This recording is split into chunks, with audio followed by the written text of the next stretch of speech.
உயிர்த்த இயேசுவை கண்ட சீடர்கள் தங்கள் கண்களை அவர்களால் நம்ப முடியவில்லை.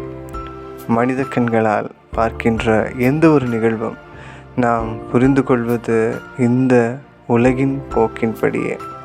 ஆனால் இயேசு உயிர்த்தெழுந்த அந்த ஒரு நிகழ்வு அவர்களால் புரிந்து கொள்வது அவ்வளவு எளிதல்ல என்று சொல்ல வேண்டும். ஏனெனில் இறந்து போன ஒருவர் உயிரோடு வருவது கற்பனைக்கு கூட அப்பாற்பட்டது. அதனால்தான் இயேசு சீடர்களின் மனக்கண்களை திறக்கிறார்.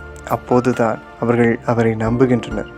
நாம் நமது வாழ்க்கையில் சந்திக்கின்ற பிரச்சனை, நோய், துன்பம் எல்லாம் நம்மை ஒரு நம்பிக்கையற்ற சூழ்நிலைக்கு அழைத்து செல்லும் போது நாமும் இந்த சீடர்களைப் போலவே பயந்து என்ன செய்வதென்றே தெரியாமல் வாழ்ந்து கொண்டிருக்கலாம். அதற்கு இயேசு சொல்லும் நம்பிக்கையூட்டும் வார்த்தை தான், உங்களுக்கு அமைதி உரித்தாகுக. இதை நம்பினால் இறைவன் தரும் அமைதி உங்களோடு தங்கும்.